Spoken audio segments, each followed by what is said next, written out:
Hello, this is Dee with Mobile Home Flipper coming to you from a home that we moved into the community. I'm just going to turn. This home had a situation where the prior home that was here had a fire. So I'm going to give you some pointers when you're looking to move a mobile home into a park. Some things to definitely watch out for. We've moved tons of mobile homes into parks, other people's parks, and never had quite the issues that we've had with this one. So basically what ended up happening is whenever there's a fire, typically your utility companies are going to pull the meter off of the electric and also the meter off of the gas, completely disconnecting it. And then the home was moved out. Now, it's in your best interest to make sure that so you can avoid some of the things we've run across, is that the landowner has already resolved and taken care of what they need to get an inspection to be able to get a meter put back on to both the utilities. Now, what ended up happening with this one was we had to get permits from the city to be able to set this home up. So it was a permit to move it here. Then once we set the home up, it had to be set up with a pier setting per specs for this area because we've got seismic activity here. Okay.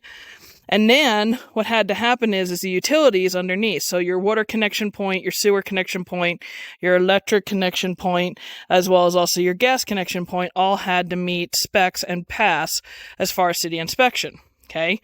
Now, once we had all those things done, we end up getting a permit that we display in the front window of the home. It looks like that. Okay.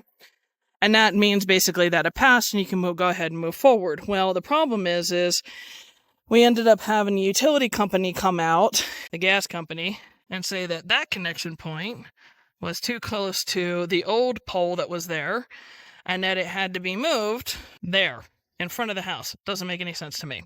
But there had to be new trenching done to be able to move that connection point. So this one back here was terminated. See where the yellow is? Basically right there. That was terminated. There was an old pole that was sitting here, electric post that was sitting here, that was considered not up to code for the utility company, and they weren't going to put a meter in until it was upgraded. Now, those are all upgrades because it's land, were required for the landowner. The landowner was responsible for those. We had to wait for them to get their bids, go through their corporate protocols, all of that stuff. Well, the problem is we didn't have utilities connected to this poor home for a long time so that we couldn't move forward with our rehab and the rest of the work that we were doing.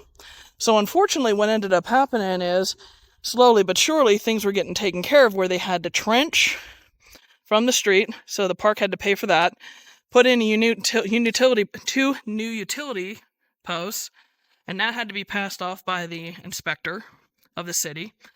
And then they finally put meters on them. And then this had to be moved. And then we had to call to get, once that was moved, we had to call to get the meter put on and make sure that we could actually connect to it to be able to have gas. The problem with all of that is that then, when the electric was being investigated, the utility company decided that the transformer in the community had to be upgraded. So then there had to be an improvement done to that and a whole nother purchase order basically submitted by the park to their corporate. So basically, all in all, it took way too long, and it was a nightmare. It was a learning curve that was painful. So the unfortunate thing is it took a long time to be able to get to the point where we could actually connect utilities. Now, finally, we have utilities connected to this home. But for future reference, folks, before you move a home onto somebody's lot, whether it's a private party or whether it's a large conglomeration, my recommendation is that you make sure that they've already got the utility company that's passed off on this utility pole, and that they have a connection point for being able to get a meter on. That's a key thing you need to make sure is there.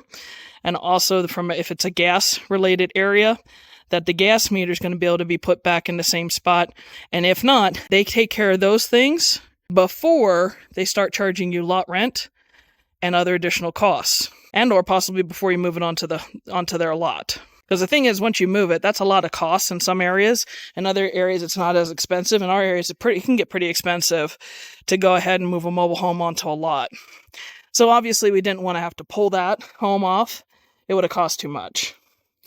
So again, key things you want to make sure that is if you're moving a mobile home onto somebody else's land, that you have the correct connections per utility company, that they're improved correctly, and that the city's passing off on it. Now, the thing that's kind of interesting is the city had no problem with those locations, but both utility providers did. And this has been here since like the 60s. It was grandfathered in. Go figure. It's far enough apart as per permit anyway.